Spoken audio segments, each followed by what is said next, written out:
Good morning. Right, this time everything's gonna work.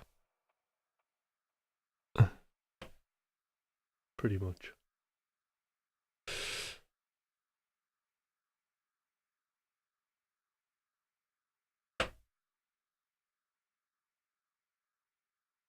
Get my windows sorted.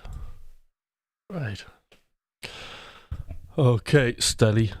Hello, how you doing?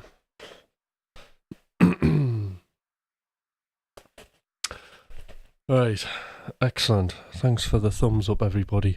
Anybody here who is new to the channel or coming on for the first time, either now or in the future, if you can like and subscribe, that would be good. If you watch the stuff and think it's good, that would be marvellous. You've had some rough times, oh dear. So I hope you're okay now, because I know you've had a few things going on. Are you okay now, Stelly?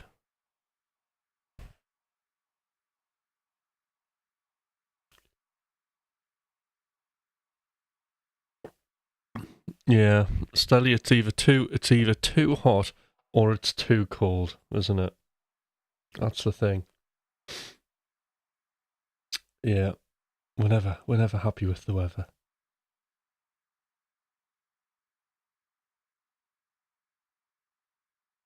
Yeah. This happened to a friend of mine, actually. Yeah, it took it kind of, in the process, seemed okay, but then they realised, it takes a bit of time to get it right. But like now it is right. He's just back to normal, really.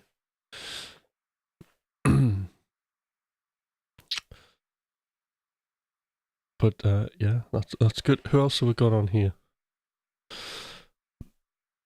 I'll have to wait a little bit. Have my coffee, because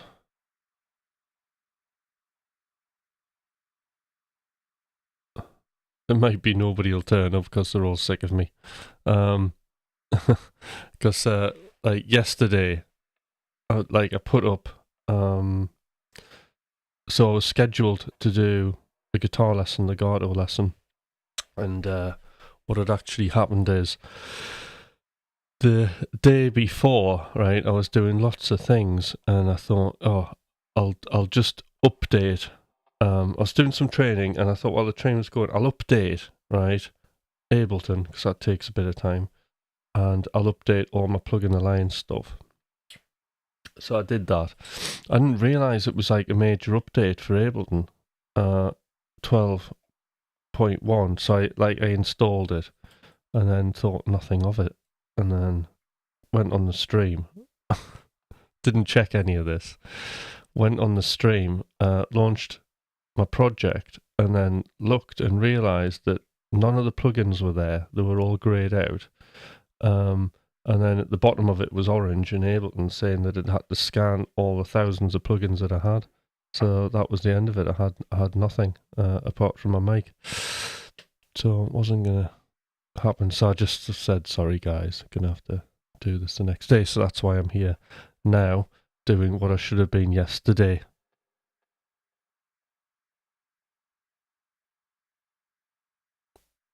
Yeah, I mean, usually like Mac operating systems, I stay behind a little bit, although that's out the window because I'm definitely getting Christmas is coming, so because I have a bit of time at Christmas, I'm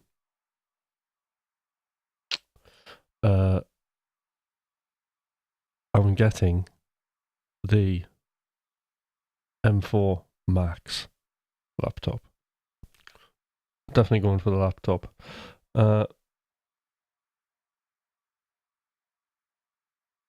Yeah. It is. One thing I have noticed is the load time is quicker. A bit. Why a laptop? Because I like to be mobile. I like to sometimes be out of this room and doing stuff. I know you're quite like into sort of your desktop machines, and I don't know if like the other thing is like space in a way at the minute. Like this side, I mean, it's a big table, but this side's cluttered up with all of my audio interface. I'm not really sure where I'd put that, and then I'd have to get a decent looking monitor as well.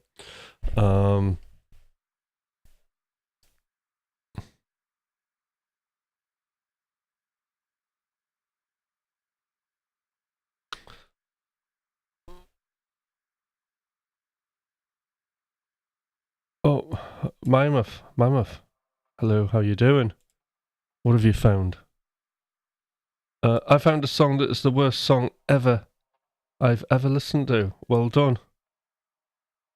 You must reveal which is the worst song. The interesting thing about that is probably that worst song. I bet it has some very loyal followers who absolutely love it. Because in some way it'll be unique, won't it? If it's the worst song ever, so it should do well.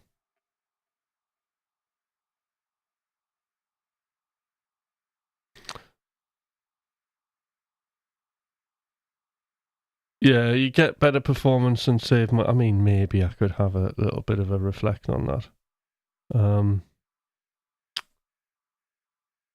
Addicted to monster girls, and you. I don't want to be deaf. Oh dear.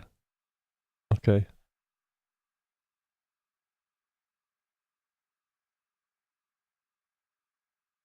So today we're going to be doing some guitar playing. That's what we're going to be doing. We're doing some guitar playing.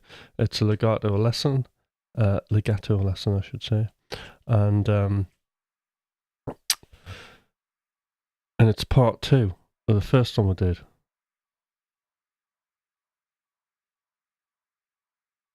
Yeah, I'll check them again.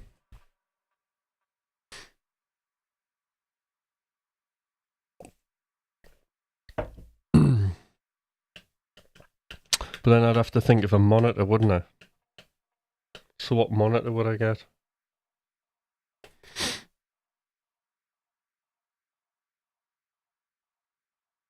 Any suggestions, Stally?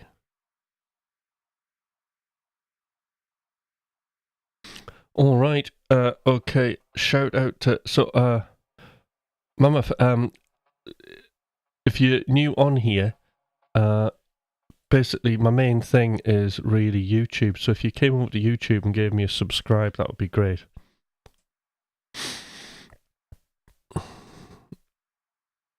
It's Tim Hutch on YouTube. You just search Tim Hutch and I'll be here.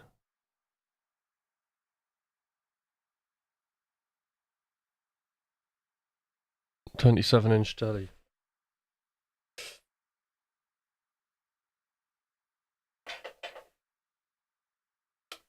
Quite like the curvy monitors. Oh.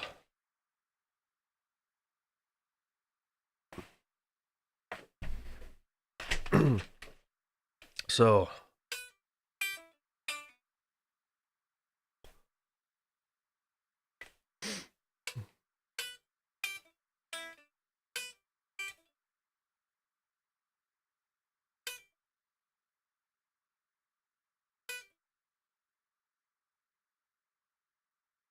it's freezing in this room.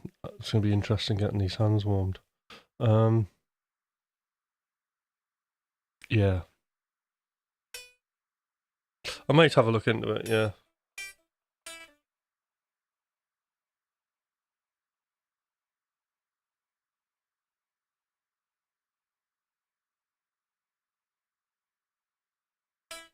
All right.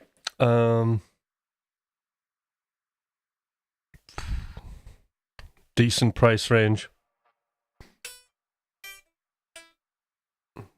3.5. Yeah, about that. Let's go for that budget, Stelly.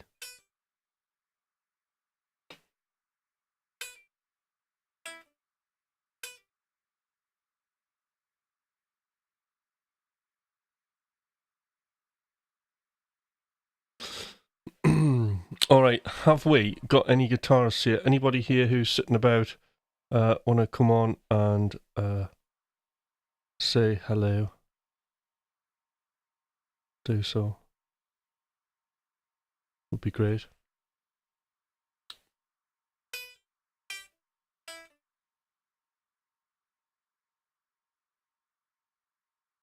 Because I need somebody as well. Ah, Gramps, here we go. Alright, weather report. It's hot and humid here. I learned some stuff about YT lately. Have you? What have you learned? Got your guitar ready? Excellent.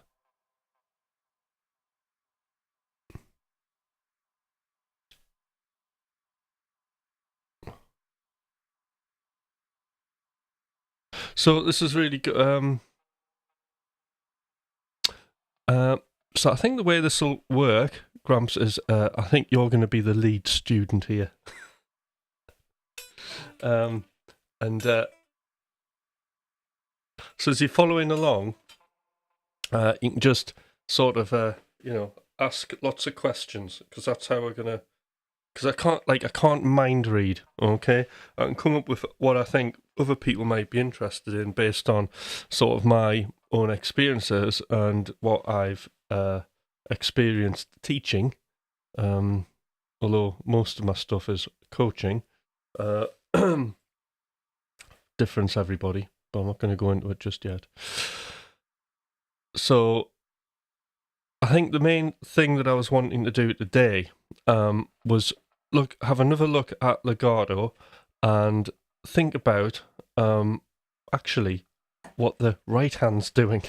Because we can do, I mean, last session was all about hammers only, wasn't it? And, getting about the fretboard with just this one hand, the left hand, and getting it, not so much building strength, but building dexterity, and achieving a really nice, clean sound where each note is lovely and isolated and there's not much noise, and in fact no noise at all, and it all sounds great, and that's what we did, and that seemed to go well. Actually, that live has been very, very popular. There's like a lot of people been watching it, and which is brilliant. So I just thought we'd kind of have a look at how we can get about the fretboard using our right hand as well as our left hand. So we're probably going to be a little bit more lick focused, I think, rather than sort of an exercise and like examples based around that. So we're going to be, you're going to learn some killer licks, I think.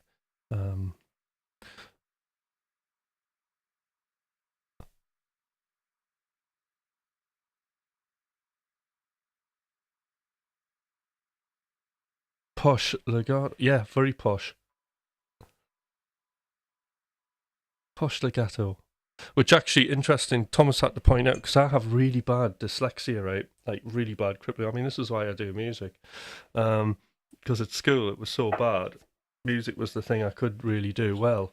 I mean, I got lots of help and support and everything. And basically, once I was out of the school system, I flew. I ended up doing like going straight onto a master's program with a scholarship, which was like pretty good for music. And I did that twice.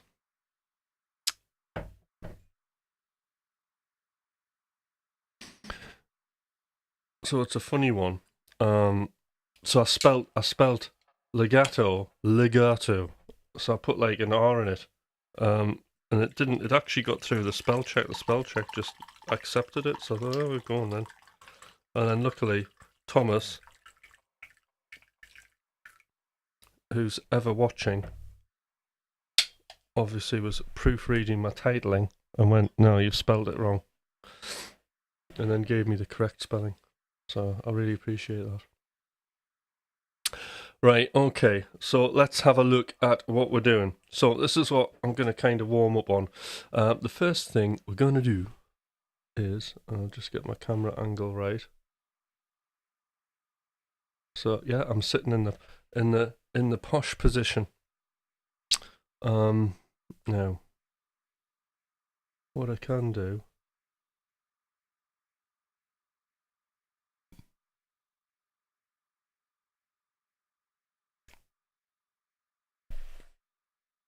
we can get a bit more of the guitar in like that, yeah? Okay, everybody happy? adjust my shirt. I don't like to show too much neck. Tune the guitar.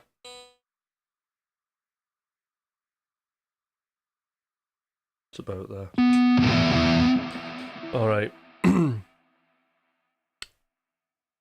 And we're going to do a little E minor 9 7th thing with like a clever little position shift, right? Okay, so this is what we're going to do. We're going to be here on the so we're going to start on the 7th fret with our 4th finger, okay? And this is what it's going to sound like.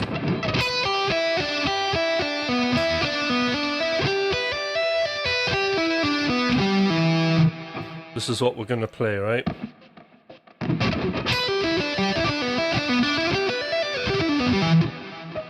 Right, now, first bit, E minor, so 4th finger on the 7th fret, pulling off to the 1st. Okay, and then we're going to do an upstroke on the 5th, up on the 7th, so we've got this.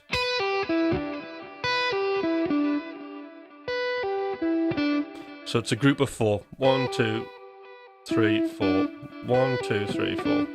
And then we're going to go down that 9th shape diatonically. So diatonically meaning within the scale or arpeggio. So the next note we're going to play is going to be the 3rd fret now on the 1st string. 5th fret on the 2nd string. 4th finger on the 7th. And then we're pulling off to the 1st. So pull off.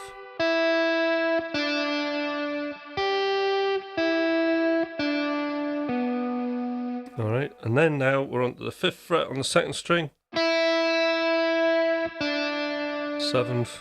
And then a pull off to the 1st finger. And then this is the nifty movement which I like. So,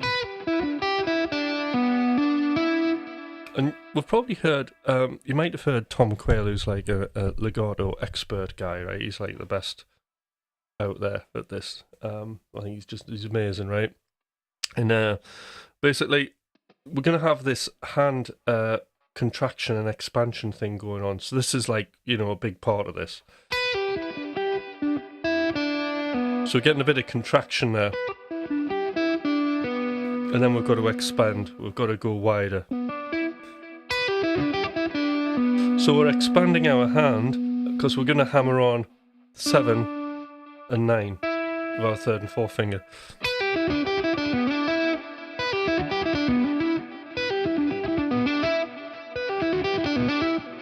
Right, tell you what, I'll take the delay and stuff off. I might have a bit of reverb.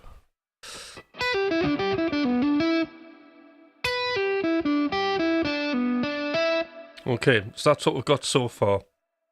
And we've got that contraction and expansion. And then the last little bit of this,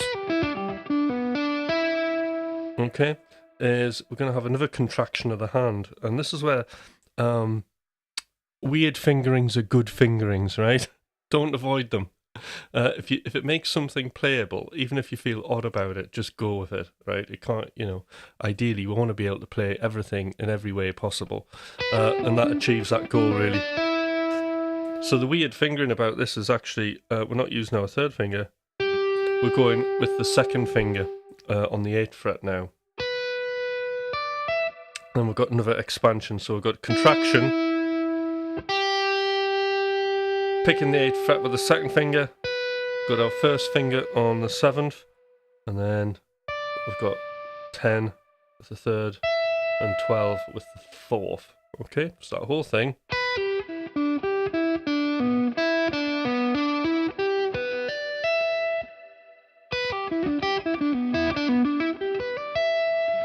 Okay, now another thing you can do is you can practice these things separately, so we can still do, you know, your left hand only.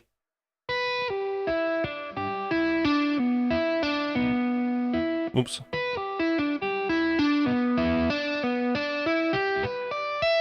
Okay, which just you can improve really on the finger accuracy on this hand, but we'll do a bit more of that in a minute. But we're up to here. And then all we're going to do is we're just descending down an E minor 7 arpeggio, okay, with this fingering. So back the way we came. Okay, but now we're going to go third finger, pulling off to the first on the 7th fret.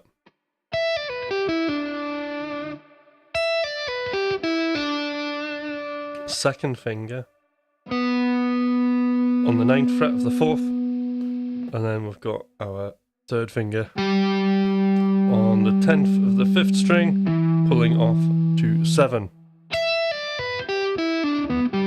Now, the fingering I use here, I tend to use, and this is a relatively newish thing, but where I can, I'll tend to use 2 and 3, and that's because in an improvisational situation, I have more options available to me to play other stuff when I do that, because I've got that stretch. Okay, that's why I do it, rather than doing it like that. Okay, so I'll just keep the stretch there. Right, okay, let's go through that again. And then we're going to have a look at the picking hand.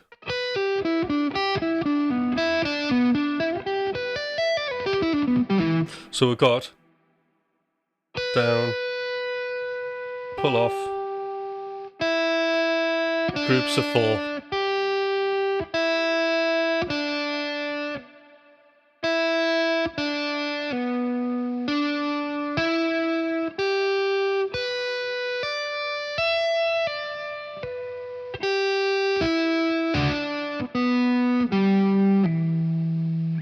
Okay, there we go. One more time.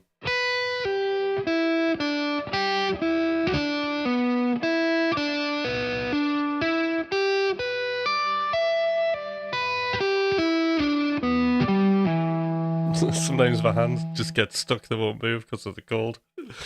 Alright, everybody following along so far. Gramps, how's that going? Alright, so when we're practicing this, there's 2 things we're going to focus on. Obviously, we're going to focus on the right hand. Left hand, when you're learning sort of these things like new, what I like to do is not worry about, just to kind of help and not get information overload. I'll practice something just for the left hand if I can do it. Now, there's a couple of really good little practice things in here you're following, okay, that will really get you playing this quickly. So we'll just forget about this hand for now. And what we're going to do is we're just going to hammer with the 4th. And we're going to do this basically legato hammers only. Or left hand only. So that would be the first bit. Now this is the tricky bit, okay? So this is worth practicing. The second grouping of 4. That. You'll probably find that really hard to do if you're new to this.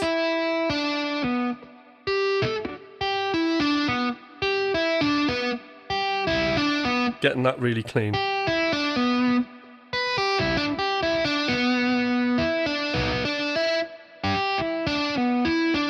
So what I do, usually what the problem is there is you're not lifting your fingers. We're not lifting our fingers quick enough. Oh, tell you what, it's untidy under here. This is disgraceful. There we go. Get some of my clean. that's my floor cleaner and what do you call it? Dry shampoo. I got some really posh dry shampoo the other day. Anyway, so anyway, we've got this, right? So when we're descending this section from the 1st to the 2nd to the 4th and then the pull off, what I'm thinking about on these single notes is where I'm getting my finger off. So I'm thinking this in my head. I'm thinking like, you know, on, off, on, off, off. So I'm thinking of the off part rather than the hammer bit. Or I'm focusing on it in between the notes. And that's a really fun thing I like to do. I like to sometimes play, you know, these little mindful games when I'm playing guitar, and sometimes thinking about the space between the notes I find very fun.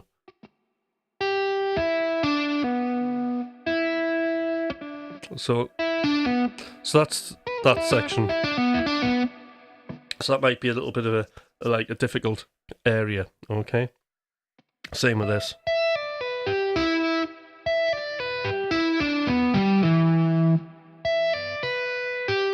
This bit here. So all the bit where there's string crossing, that'll be a really good area to practice, like left hand only, getting a clean sound. So the muting on, when you're doing this, the muting with this hand, what I'm doing is I'm muting all the lower strings with my left hand when I'm doing this. Sorry, right hand. So you see that slight rotation. Now, when I'm practicing stuff like this, I haven't quite got the picking involved yet.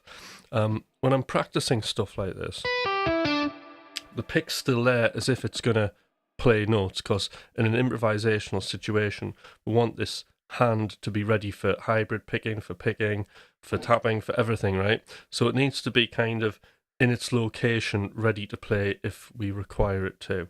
Okay? What we don't want to be doing is doing this, or doing that, or doing a weird hand thing, or like this, or that, yeah? We want the hand as if it was picking that note in that position, but instead of picking, it's just doing muting. Okay, that's what we're doing. Right, okay, let's get the left hand. Now, this is the trick, right? Because one thing when we're doing sort of legato picking, is a lot of my stuff, when I started getting more focused in, I mean, really what the story was for me, I play, like at work, I play like acoustic guitar a lot all the time, and I wanted to obviously keep going with my sort of legato and shred playing. It's very difficult on acoustic guitar, and you do need a little bit more energy here and there into the notes, okay? So I'm just going to get injured. So I had to look at like other ways of introducing my right hand into my legato playing, but primarily I was still wanting that left hand only sound, that really smooth. And the reason I like that sound is like the notes are really well isolated, and that kind of style really fits well, especially I find with like electronic, like synthwavy music as well, because it's very synth-like in its sound. And a lot of that's because the sound of it's quite dynamically flat. There isn't accents all the time. So kind of what we're doing is we're just trying to add energy to the string with the plectrum without accenting notes. We're just trying to keep it dynamically flat, okay? So what we're trying to do is dial in a pick attack that's going to be very smooth, very sort of mellow, and isn't going to really kind of make all those notes that we're picking, giving energy to the string, pop out, yeah? So I'll just give you a little example. Now it takes me a little bit of a while to dial it in.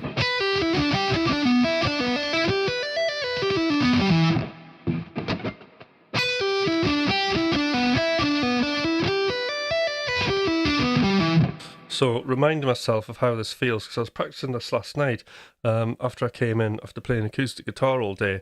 I was just like super heavy on the strings.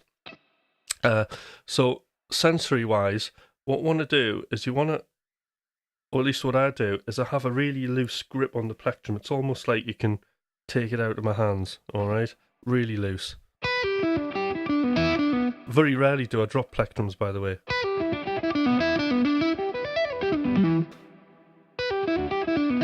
And I'm feeling that pick, and it's getting a lovely sort of very full-on nice contact with that string.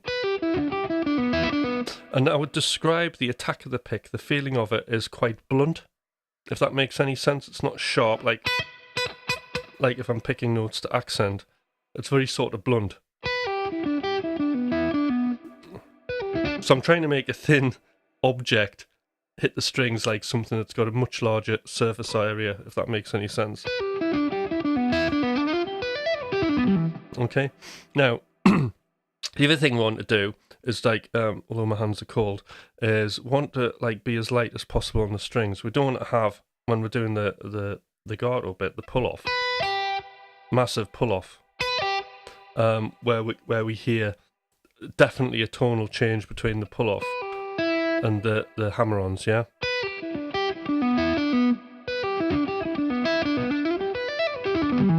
So I want to keep it all nice and smooth, right? So obviously practicing without a metronome and stuff like that is cool to do this, just to give yourself time. I like to hammer the 7th fret from open and back, then go down. Yep, you can do that. But what if you're in a different key, Gramps?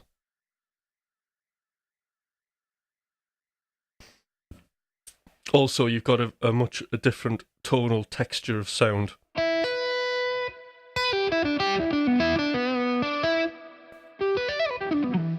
So I made a really terrible track last night, but I thought this'll serve as a metronome. Let's see. Alright, this is our metronome. Ooh, yeah. Now, the idea here is, dynamically, we just want to kind of mold ourselves into the music, right, with this, controlling this peg attack. So, I'll let you hear me do it, right, and I'll tune myself in.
So,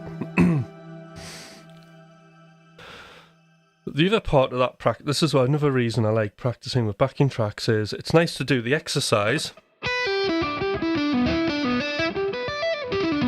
but then working out your exit strategies to like other licks, okay, is another cool thing to do, alright, which is why I'm doing the little solos in between. The other thing I was playing with is starting this particular lick on like different beats of the bar as well.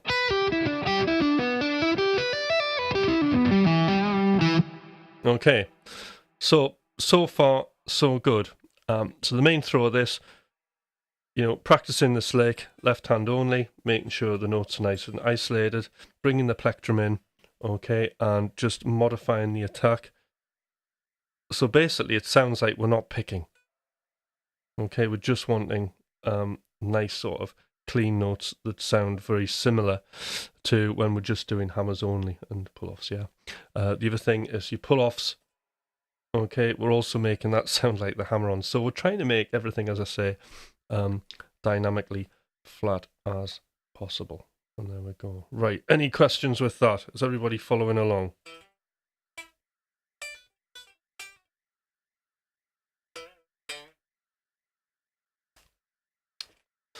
Oh, come back, right. Bit of coffee, I think. Got crazy hair here. So that's the first bit of it, okay? So we'll have a look at like other kind of hammer-on, pull-off-y sort of stuff. Right, so I've got like, given this more lick-based, we'll do like a kind of,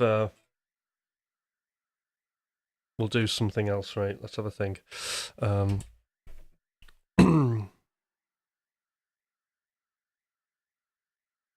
All right then.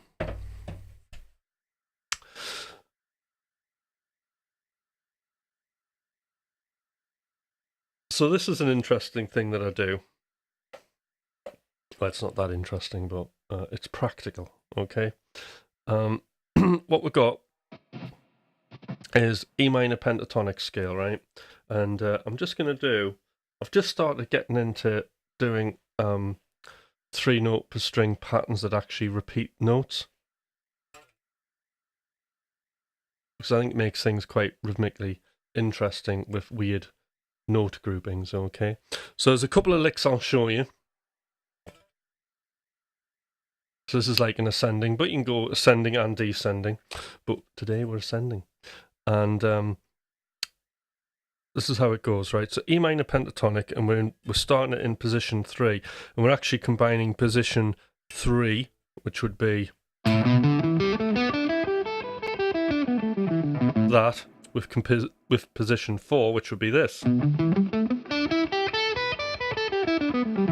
Or however else you finger it, right? So we've got the 2 positions, assuming that you know all of your positions of your pentatonic scale.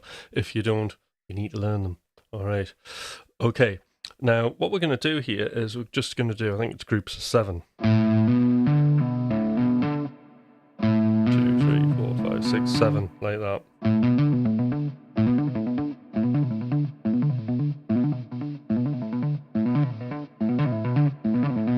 Now, when we're doing this, you're going to start this with a pick.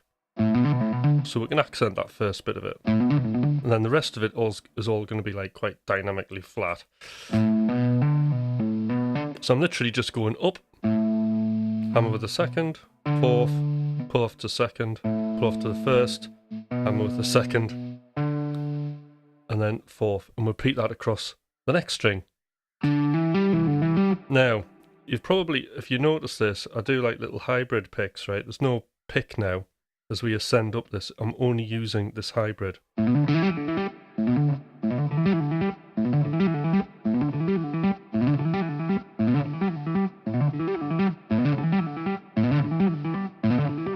So this is a good example of when you might want that tonal change using the plectrum and like the hybrid or the hybrid trying to make the string sound like it's just hammers only.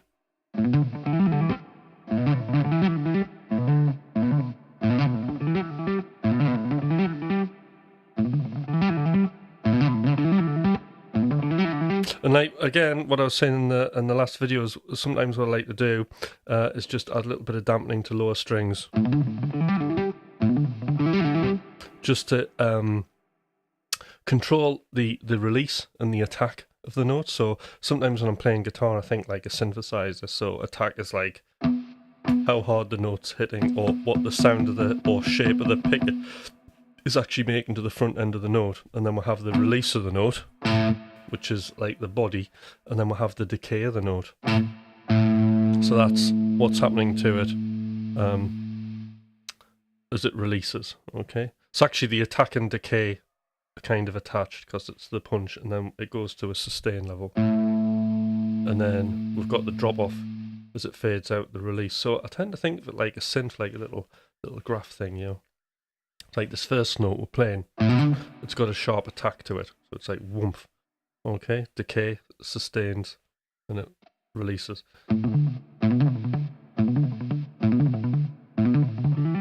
But the next one, the attack's smooth. There is no attack. Okay, we'll go to the next one, and we're going to repeat that. So basically, once you've learned this first position, it's just repeating every octave. Except this time, we're removing the attack, we're using the hybrid.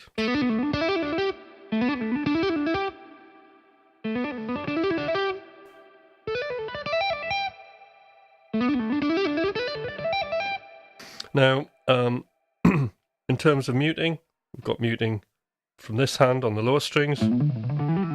First finger's muting everything over this way.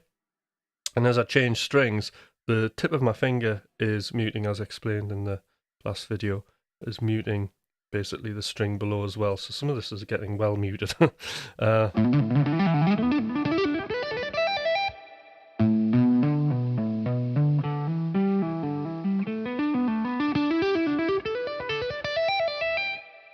And that's where we're up to.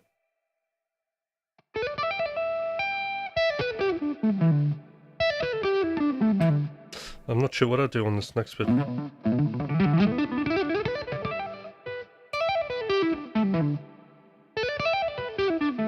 That's what I do. Right, okay. And then the next bit, once we repeat all of that, each octave. So it's cool because you get this repeating note.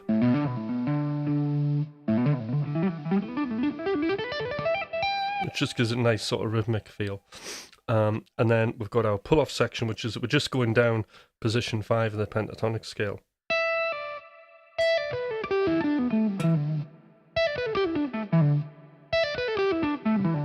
Like that. Now, there's two ways you can do this. Sometimes... Oops. I'll do it hammers only. Sometimes I might just add the pick in. And we get that.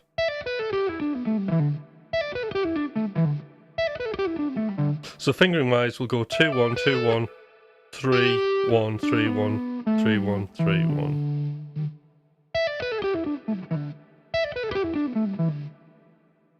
All right, and then we want to get that to sound smooth.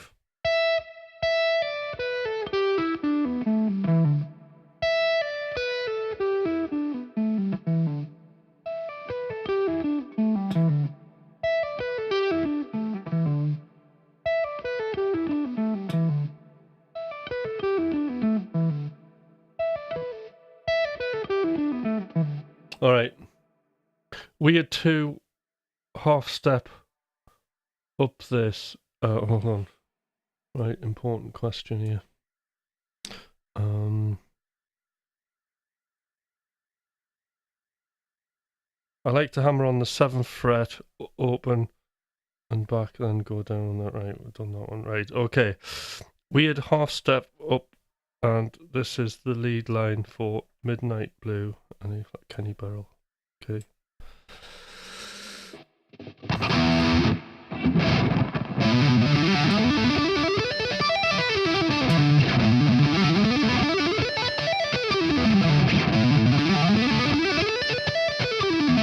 All right, and now I remember what I do.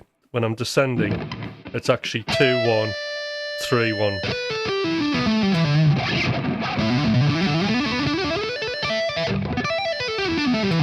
That's it. Okay. And I think, like, descending, if I can do it, I prefer it without the pick. It's smoother.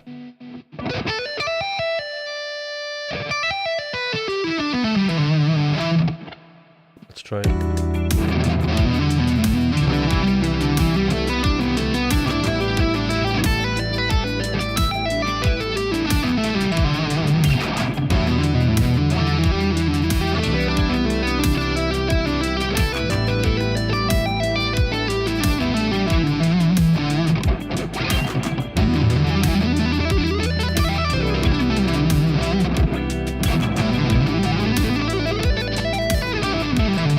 Hands don't move, they're not warmed up. There we go.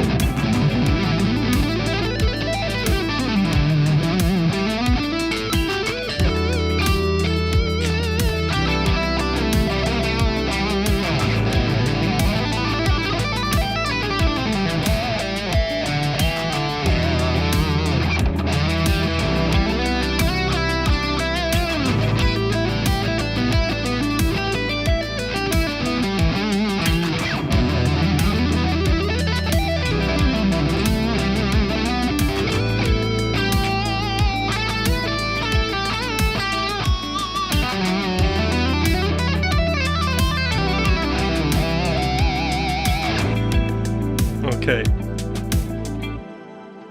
Right, everybody following? No. So anybody here who has just tuned in, wondering what's going on, today is, I'm sure you read the title, it's a guitar lesson. So we're doing legato again, it's part 2, but we're actually focusing on just examples of licks and what the right hand actually does, okay? Because we need 2 hands syncing up. Sometimes we're not using the right hand and it's just muting. Other times it's picking. Other times it's picking and doing hybrid picking. So there's, 3 variables there that we have to control. And I think sometimes when we're learning this technique, it can get very, very confusing, like which do I use and when do I use it, especially when you're improvising, you know. So I try to think of things, when I'm doing legato playing and I'm just kind of getting about the fretboard, and I know that I'm going to play a lot of legato, I like to replace all of my upstrokes with a hybrid. Okay, so just when I'm doing regular pentatonic blues playing,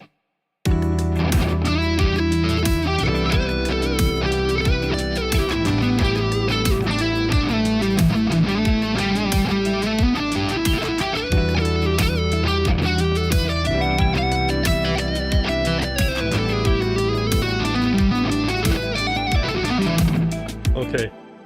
So like if I'm just playing a phrase like that and I just analyse it, there's a number of things going on there. So yes, when I'm ascending, okay, that's when I'm using the hybrid picking, replacing the upstroke. And then when I'm accenting notes, I'm bringing the pick in to give tonal difference. Descending, I'm always, there's very few times am I using a hybrid to actually descend down a lick.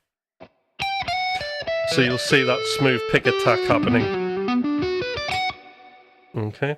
So we took that as an example. So there's the hybrid and pick sort of working together.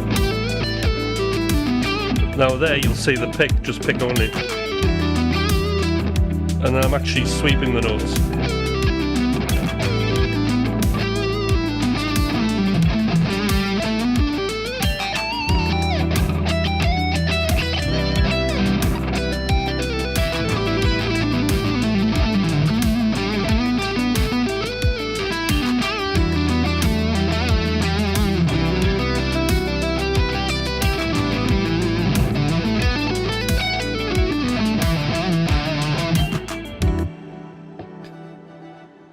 So this is the area where I think it's the hardest thing is managing all of these different techniques and not getting conflict. So generally, ascending, I'm using hybrid, descending, picking. And I've got this idea pretty much from Tom Quayle.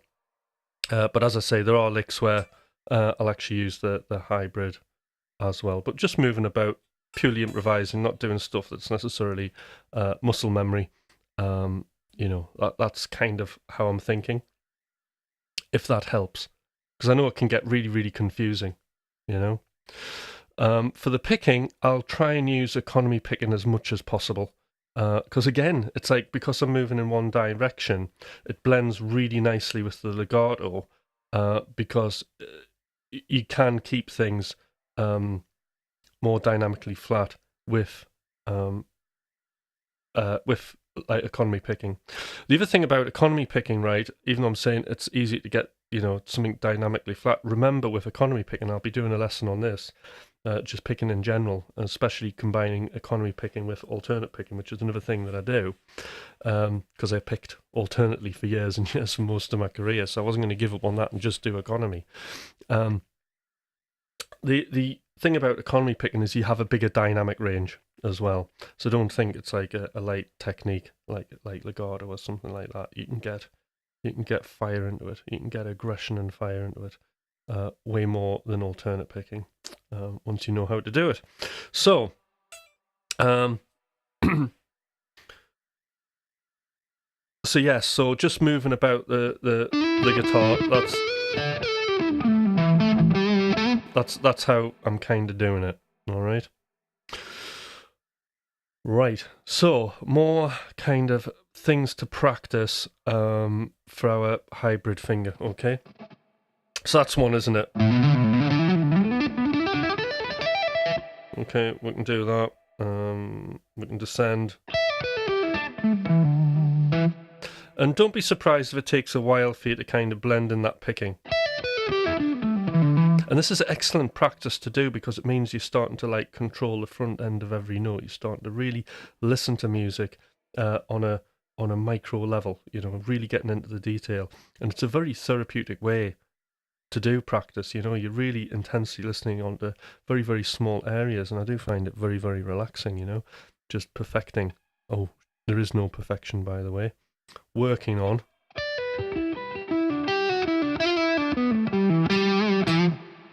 just the dynamics of notes.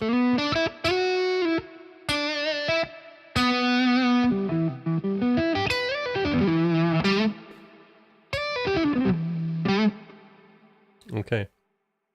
So something basic to work on, we could do just your regular scales now. There's a couple of little examples I'll give you here. Stuff ascending.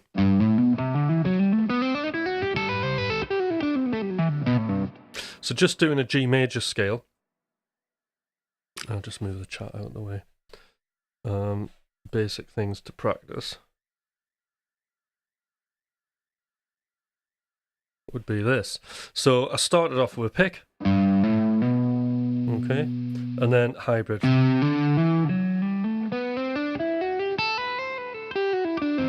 Now on the way down, so the last string of hybrid pick is the first string, and then it's an upstroke. And it's just pick all the way down.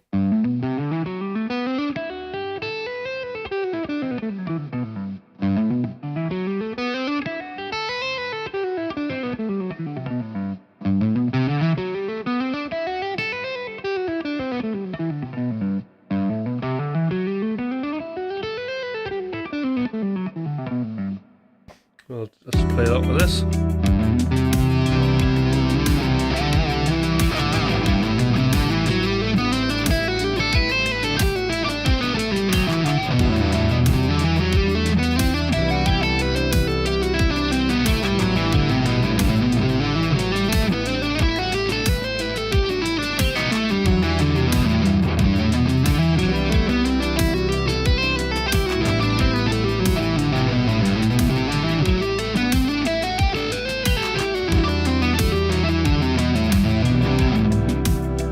Yeah, so when I descend, I tend to go, if I'm going back up repeatedly, I'll probably start the fit on the 5th string with a hybrid.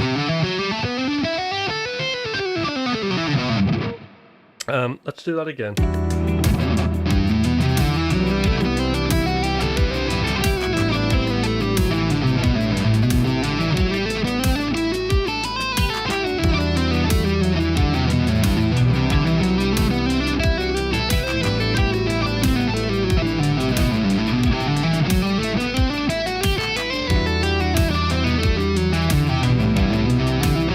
So, again, want to keep it like dynamically flat. So that's a great thing to sort of practice, because we're practicing the blend between the hybrid and pick.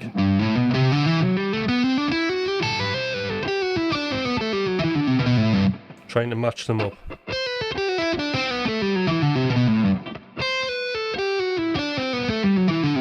And I'm still getting probably too much of a triplet feel descending. We want to avoid that sound. I mean, I'm slightly getting it there.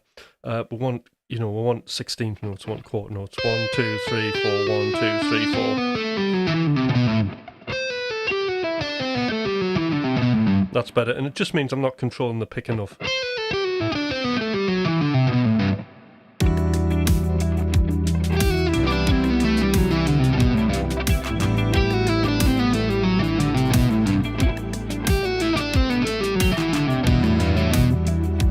So it takes a while to warm up on this, but it's just dialing it in and playing lightly and being quite subtle with it and having total control. It's all about control, isn't it? Okay, so other ways that I'll kind of cross strings. One thing I really like to play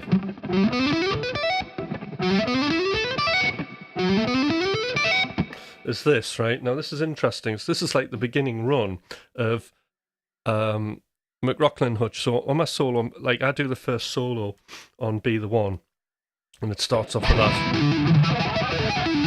that thing, right? And then it goes into this run, right?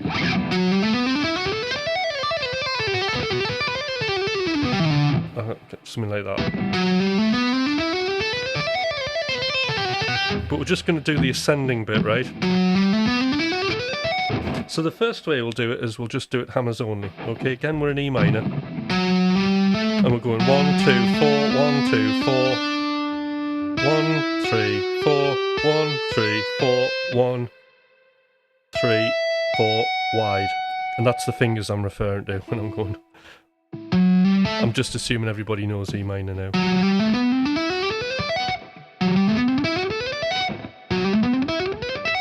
And then what I'm doing is just working on how light I can get away with this lick on my fingers.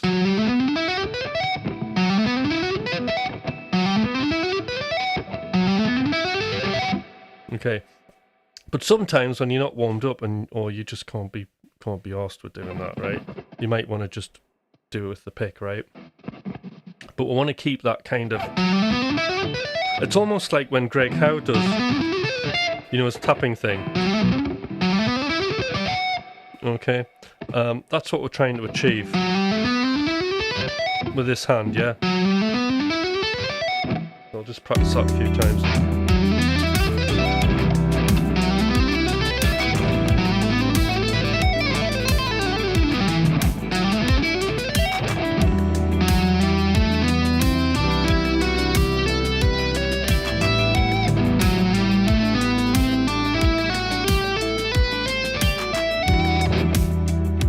So that's just all left hand only, that's what we're wanting.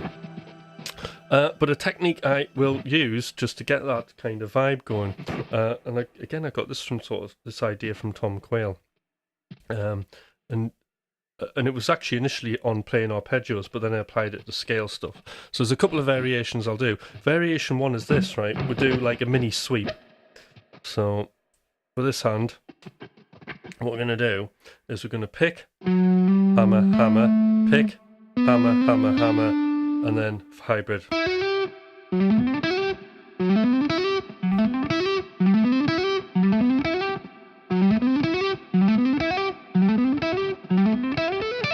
Now, and then to finish it off, what we've got to do, so that's a pull off, hybrid, and then we're picking on the second, pick, hammer, hammer, and then hybrid.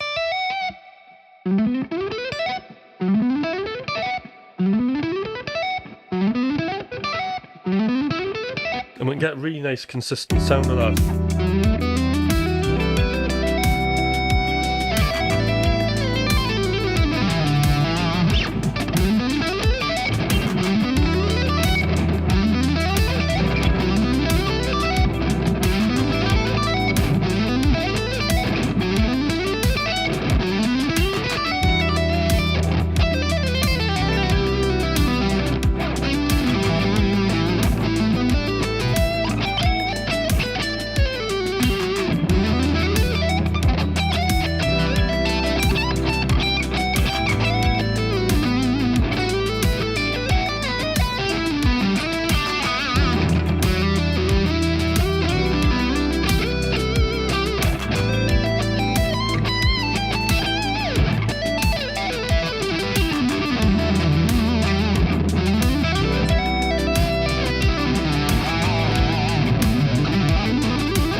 Okay, so just a little jam there, just so you can see how I can move about phrases. Now, there's a couple of different things I'd like to just say about improvising, because I know me and Thomas touched on it. It's like, oh, you can't hear the notes, like, you play, I mean, you came round to believe in me, right? You can't hear the melody, the notes, like the way that you play really fast. And actually, the way that I do it is I don't remember every single note, but I...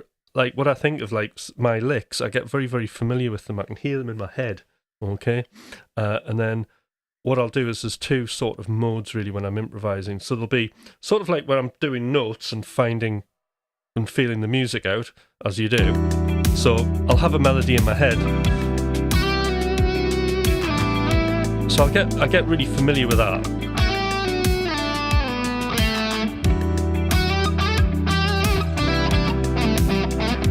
And I just imagine singing, right? Now that, I went into that, right? So I'll have these fragments of like really fast licks. So something like that, I know the sound of it, and then I can hear it in my head where that's going to be deployed. So rather than thinking of like, I'll think of these as single notes, and then I think of these as words. So that's a word. That's a couple of words there.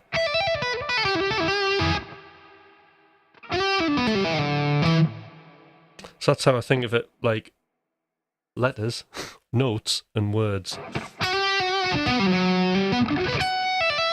So I can hear that in my head. I can hear that.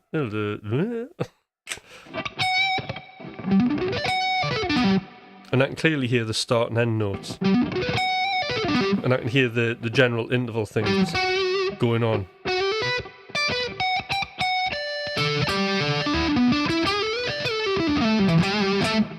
Just in case anybody was, wondering about that. But improvisation will be a different lesson, I think, at some point. Right, now, we've got 15 likes. Is everybody enjoying the show so far? Right, coffee break. I'm working hard here. 2 seconds. Oh, I'll tell you what, sitting in the posh position. So this is like a leg warm up after you've been. It's funny actually because I remember the first sort of collaboration solo I did with McRocklin Hutch with Jordan Rudez. When that actually happened, I suddenly had mortal fear, and I remember trying to write that solo. I had to do it a couple of times, and it took 6 hours, and when I recorded it, I basically sat in that position like this for 6 hours. And literally when I got up, didn't go to the toilet or anything like that. I was literally in that shape for a little bit everywhere I went with like my legs apart to loosen up a bit. Right, now, okay, have we got some questions? I'd like to see some questions. There's a lot of information here going out. And there's more to come. We was up, right, okay. All right.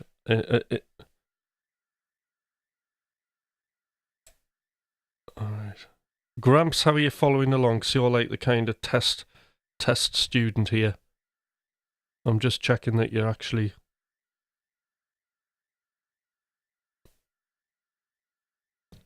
still following.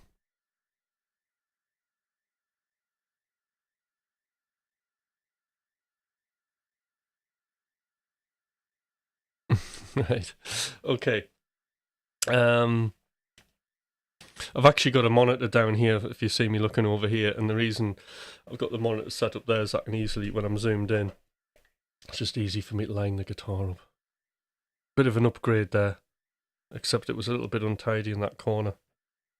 So I'm going to have to put something there, little funny feature. I might put a painting there, actually. Little painting.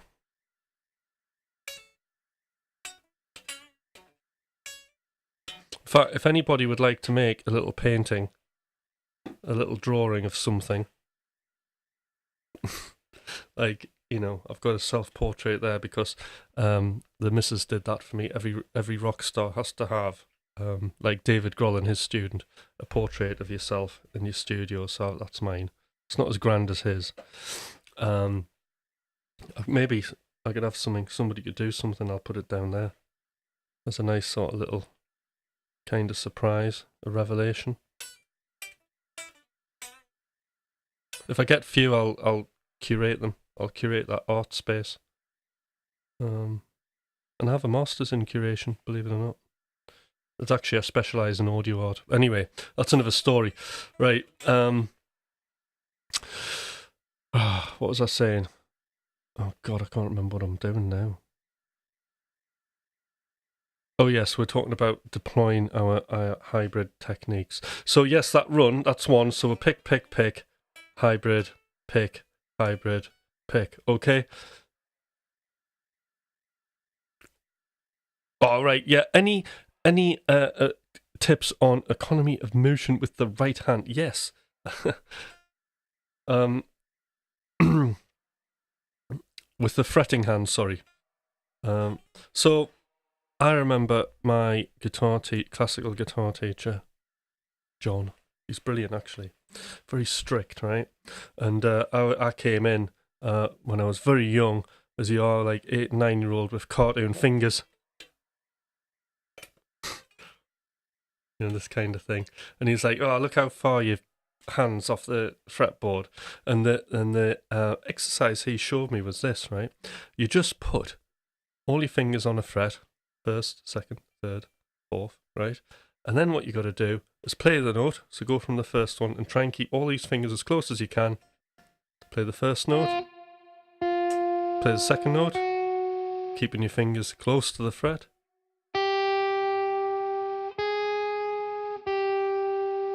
So the fourth one's the hard one. So you got to train that. You got to concentrate on keeping that fourth finger really close. Third finger, see, it's coming away.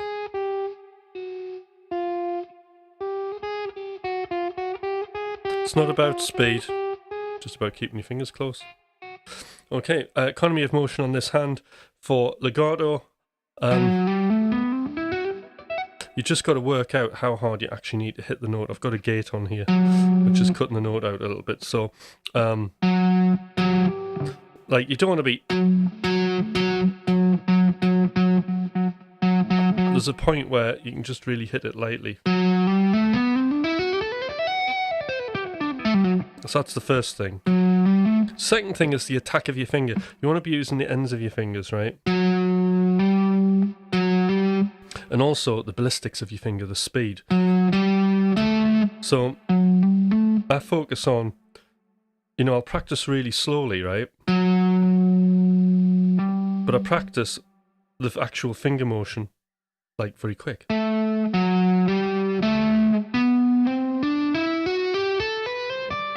So you can see, although I'm moving slowly through the notes,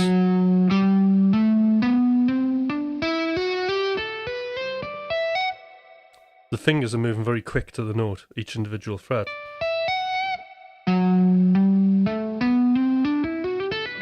And there's only ever one finger under tension.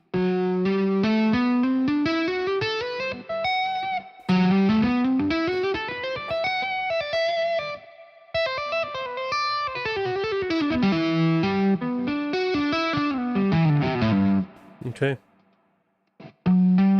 So there you go. There's the tip start. Right, arpeggios. So this is a really cool way to do arpeggios. We're going to do 5 strings and 6 strings. Okay. Let's do 6 strings. But we're not going to do that one. We're going to do an interesting arpeggio, right? Something you don't come across every day, right? And this is it. I don't really know what this arpeggio is. I think it's like an E7. We've got a 9 in there, so it's maybe like an E9. And we've got the note A in there, so it's E minor 11.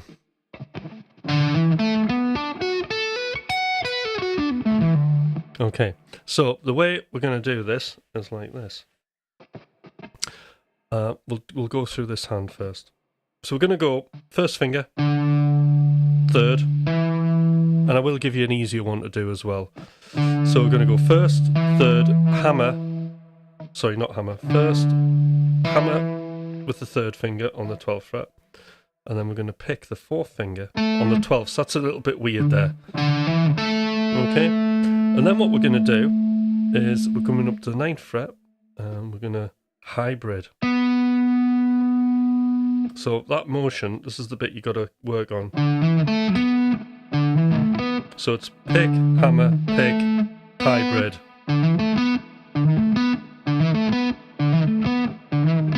And this is something I've come into later on as this kind of 3rd and 4th or stacking like second and third fingers on the same fret. It's very handy. Hybrid. So pick, hammer, pick, hybrid, hammer, and then we're going to pick, hybrid,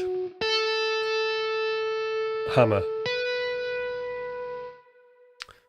And then what we're going to do is we'll bring the pick into an upstroke. So that'll seem a bit weird. So pick, pick, hybrid, pick, hybrid, hammer, pick. And then the rest of it's all picked. So it's just, I'm just doing an upstroke. So to keep the motion in one go, we get that.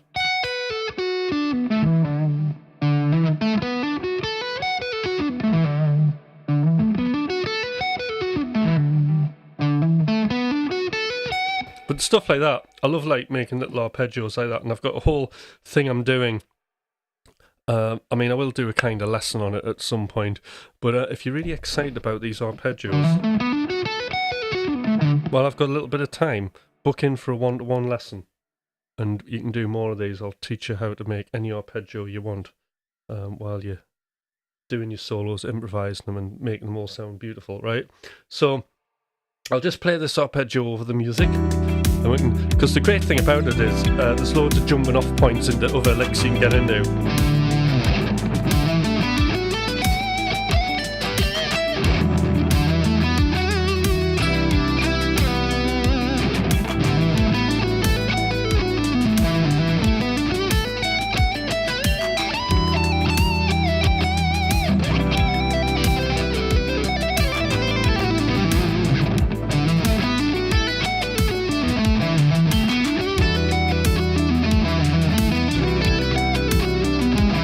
Now, I'll do it really slow.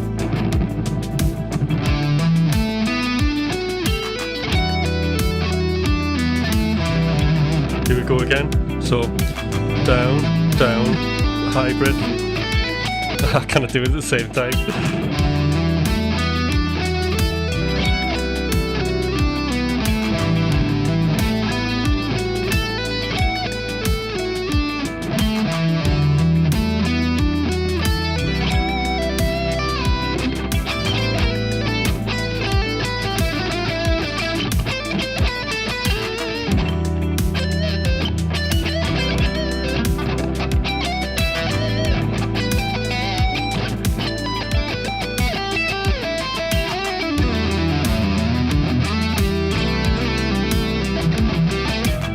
Alright, let's have a look at the thumb position.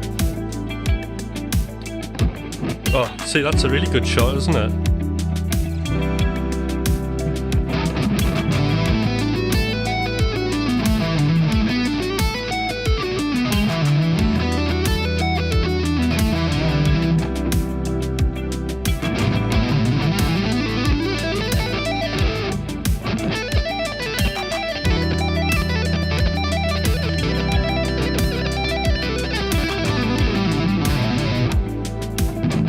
It's a good question. Thumb position at the back.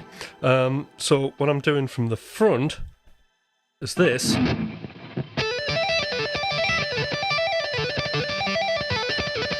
Whatever, like that pattern combining 5 and 1, positions 5 and 1 of the pentatonic A minor.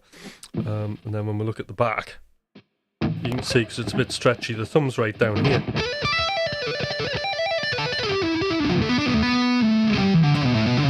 And then the thumb sort of slides up the neck to a more centre point. Having said that, like when I want to do stuff that's more, you know, when I'm going into like vibrato and rock mode, there'll be times when I remember I'll bring the thumb over, because I think it has a much, I just get a better sound out of it.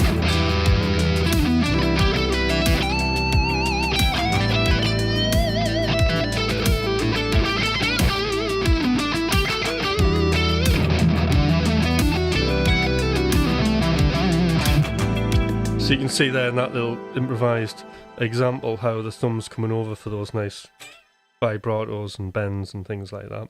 And then going into something technical, the thumb's disappearing. into that thumb position. Let's have a look at the back.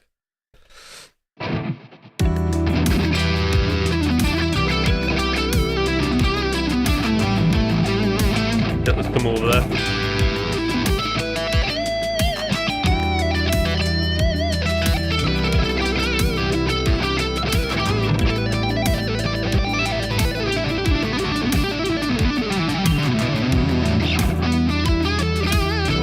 Yeah, so you can kind of, sometimes it gets a bit awkward, and sometimes I forget, but that's another part to it. Right, back to this view. Right, okay, what else? Alright, so yes, so that's like one way where we're doing this mini sweep. Now, a lot of research has gone into this, right, to find the most sort of economical way to play these arpeggios, and both Tim Miller and Tom Quayle use this. I mean, I wasn't clever enough to come up with this off my own head, but I was clever enough to kind of work out what difficulties I was having, and then looking for solutions, and there was a solution that I watched them play, and it seemed to work really well for them. So I thought, right, that's the way that I'll go, and I'll move in that direction. Here's another one of those arpeggios, but a lot easier, and we're just stacking triads. So again, we're in E minor, but I suppose you could think of this like a Dorian little thing. So we've got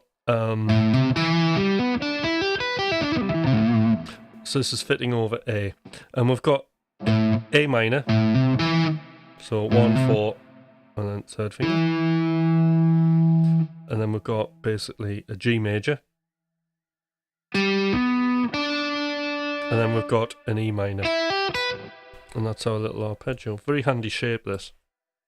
And again, I'm going pick, hammer, pick, hybrid. So that's the bit you want to practice. And it will happen. I mean, if you're anything like me, I got terribly confused because I'm playing sort of 2-note string patterns, but this hand's thinking across 3 strings. I found it really difficult. The only way you're going to do this is slow it right down, okay? And then suddenly out of nowhere, you'll be able to do it. That's what kind of happened. It kind of just clicked. So don't get put off. You just got to practice it really slow. And that's the important motion that you need. The down, down, hybrid, hammer, pick on the third, hybrid, upstroke. And everything's just in one lovely motion. Again, really good arpeggio for jumping off into other things.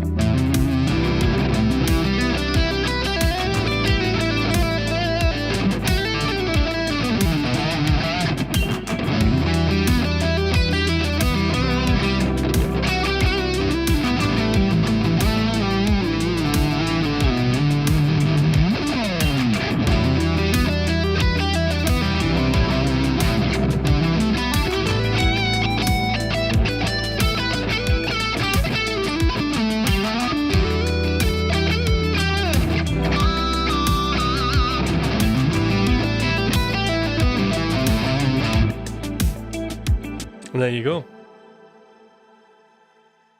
But there's a whole theory thing that goes with these arpeggios. It's another lesson which, God, I'm giving everything away for free. There's no point in actually coming to me and pay me for a lesson. Why? Why would you do that? You can just watch this round and round. You're getting all the good information here anyway. And the hope that this is the important thing, right? Because this is just, I mean, primarily I'm a coach, right? So I'm not that focused on the teaching thing. It's something that you do. And, you know, I have limited time for teaching, but if you want to have a lesson, do get in touch. But being a coach is my main thing, you know, asking people why they want to do these things in the first place, and why is that going to help them, basically, how's that going to help them connect themselves with the world, you know, why make that decision? And also, you know, I'm all about fixing problems that you're actually experiencing and not preparing for ones that you're going to encounter. So, I mean, effectively what I'm doing is not coaching here, right? So this is a really good example of what coaching isn't. You know, I'm teaching you these like arpeggios and you watch me play them over here. But fundamentally, I'm just giving you solutions, right, to problems you haven't had yet, which now you want to experience, which kind of isn't like the most progressive way to do things. Sorry about that, just completely undermining my entire lesson. But anyway, it is fun to learn guitar. So it's always about the why, isn't it? What I don't want people is to go, I can't make any music today because I was watching Hutch and he did this arpeggio and I have to be able to do it. I mean, if I can't do it as well as him, I can't make any music. That is not what you're meant to be doing, right? Okay. This is a treat. But what I can do is, like, if you're thinking about, you know, these sort of like problems to do with your right hand, then hopefully in what I'm telling you, there will be a solution offered to that. And you will get some clarity. Because the thing is about guitar playing, right, it's a time investment. And like, it's horrible. And it's part of learning, unfortunately, is investing your time into things that don't actually work, because it is part of the learning. However, you know, a little bit of help here is okay, isn't it? That takes some of the pain away, and I'm all for that as well. Because really, you know, if we get this out of the way with, we can just get back to making music, you know, because I want to get back to my synths, you know. I want to start, like, you know, I can feel the gravitational pull of not playing a guitar and actually just playing something on a synth now. But I quite like playing guitar as well. All right, let's do one more thing. Okay. Right, let's do something more in the, like, what we would experience. And that is just a G major 9 arpeggio. Wow. Here we go.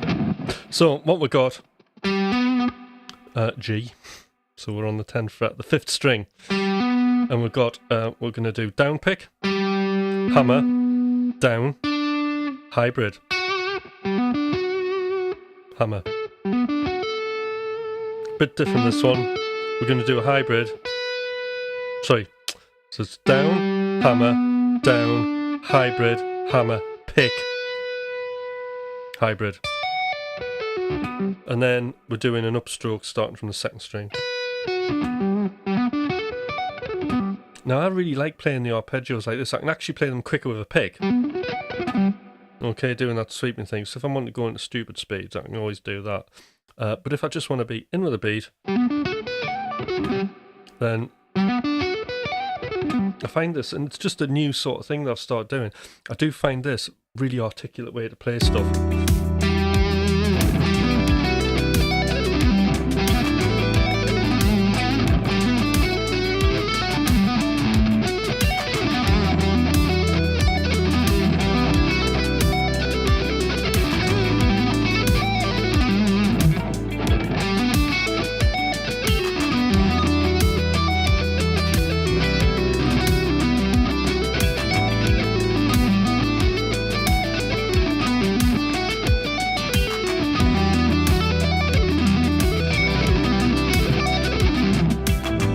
Quite, you know, when I get warmed up, it's quite a clear way to do it.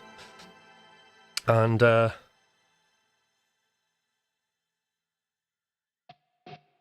yeah, Ozabald, yeah, we never stop learning. Oh, that's also, just remember too, anybody who hasn't subscribed to the channel, please subscribe to the channel and give a like. I want to kind of, it's a lesson, right? So like, want lots of people watching it, don't we? And improve the world of guitar if we can. Right. Yeah. So, and there's, so it's great for sort of getting up and down.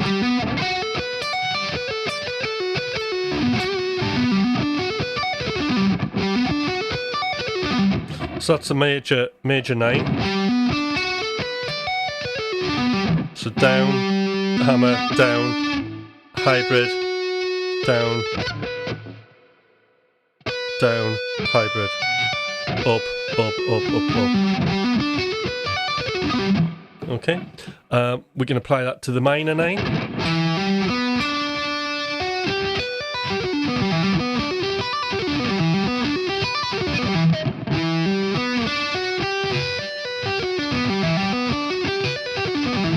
Or minor 7 if you wanted. this hand's always the same, isn't it?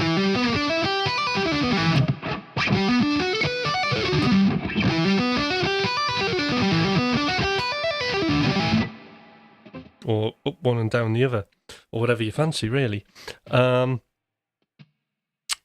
Let's do a weird pentatonic arpeggio, right? I'll end on this. So again, this is like position 1 starting on the 5th string of the pentatonic scale.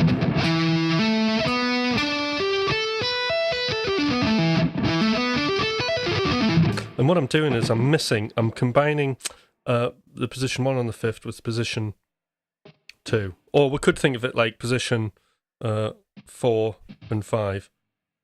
But these are the notes, right? So normally we would have this.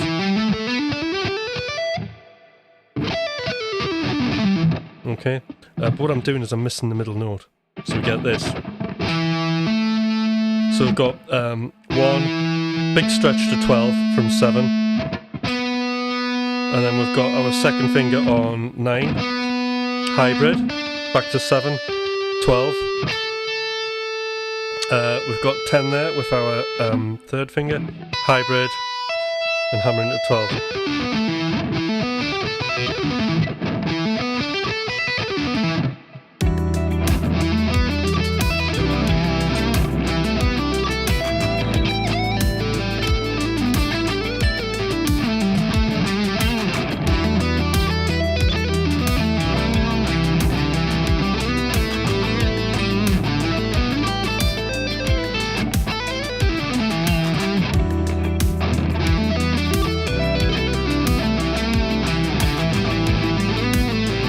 What was I trying to do?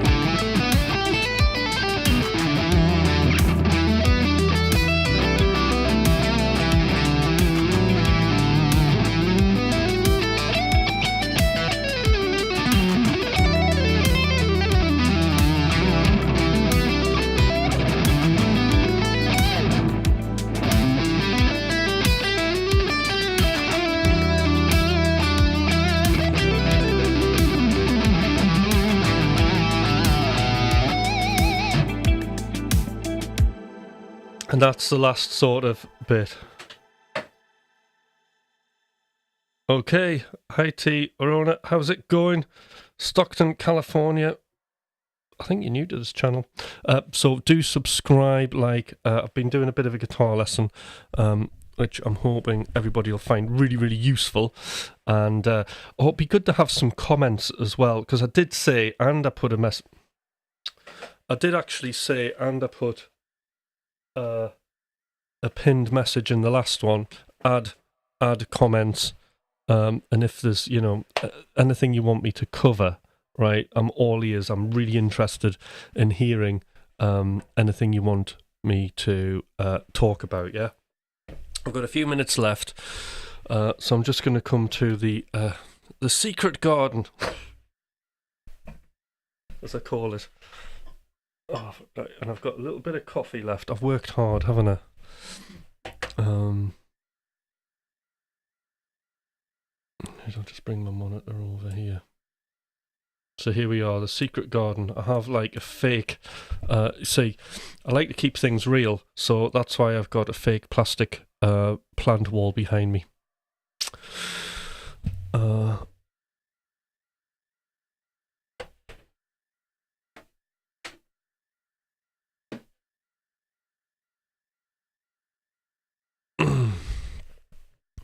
Oh, it's 11:30 p.m.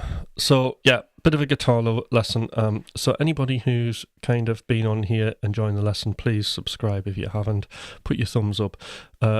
Everybody, I want you to leave comments about any takeaways or anything, anything at all that you found interesting. Even if it's about the plastic plant wall and where did I get it from.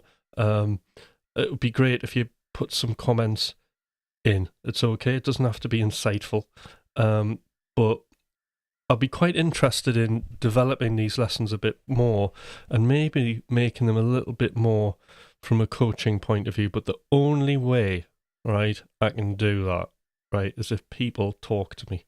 All right, sorry to be all like, but it's just a matter of fact. Okay, if you talk to me, you leave things in the comments, right, that'll inspire me, and You know, I'm not a god. I don't know everything, but I would certainly find anything you say interesting, and we will make experiments out of it. How often do you stream? Well, I stream several times a week, so I do like one big stream usually once a fortnight with Thomas McRocklin, where we just shred. My streams, ideally I want to do them Mondays, Tuesdays, actually 5 mornings a week potentially. Usually I do about 3 of them. So tomorrow there will be a stream tomorrow morning. And I think I'll be doing tomorrow morning. I'll be live looping, so I'm going to get on. I just want to play and make some music. In fact, tomorrow morning is a planned one. So actually, I made like a little live looping synth loop, and what I'd like to go into is obviously playing guitar over that, but then actually making a contrasting piece of music to an existing piece of music, but in a live looping situation. So we're going to talk about the music, we're going to describe the music in terms of its emotion and various other things, texture, colour. We're going to talk about potential stories, and we're going to use that to prime our subconscious into making a contrasting piece of music. Okay, and just, you know. So that's going to be a good, really good experiment, because it's to do with writing as well as shredding as all the other things, but there'll be lots of notes played tomorrow, I can guarantee it, as well as writing music. So yes, do put things in the comments, anything you'd like to see, maybe a plugin being used or something, you know, anything at all, put in. But I would like to develop the lesson thing as well. I do have other ideas, and anybody else who's got ideas, do put them in the comments, because I can't stress how important it is enough. If we're talking, I can do stuff, and as I say, I'm a music coach, so I'm kind of up for solving problems that exist. All right, what I'm not up for is like just saying here's a solution to something, because the net is all about that, and there's too much of that, isn't there? There's too much, and I've come foul to it before, like in my past, and not done very much music years and years ago, because I was too busy thinking, oh, what if this situation happens? I need to have these things, and then having, templates where they were overloaded with plugins I didn't use or wanted, you know. So now at the minute, I mean, you know, we'll be doing live looping, and this is my live looping setup, but this is like, it looks like a lot, right? But this started with just 4 tracks, and then I've built it up through practice and through solving problems. I am located in the north of England, UK, so like Newcastle. That's where I'm located.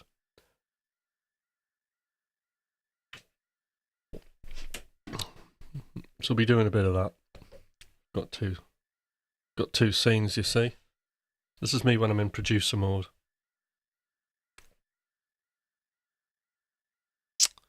Look at the state of my hair. The other thing is, at 6, I do this stream at 6 in the morning, so I just get out of bed and like dive on here. So anything can happen. No, it's Ableton Live. But it really doesn't matter what DAW you use. I've used Ableton for like ever. I know it really well. Anyway.